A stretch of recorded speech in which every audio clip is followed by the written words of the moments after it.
Let us find the formula for the area of a triangle. We are given triangle ABC. Let us mark the midpoints of side AB and side AC and draw altitudes from those points to the base BC. Two small right angle triangles are formed on the two sides of the original triangle. If we move these triangles through 180 degrees, a rectangle is formed. The rectangle will have a breadth equal to half the base of the original triangle, whereas its length will be equal to the height of the original triangle.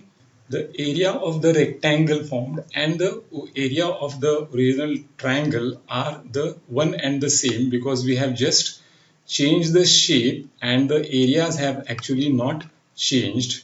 So the area of the rectangle formed is equal to the area of the original triangle. But this formula for the area of a rectangle is equal to length into breadth. So area of this rectangle will be equal to half into the original base of the triangle, which has been halved, and into height.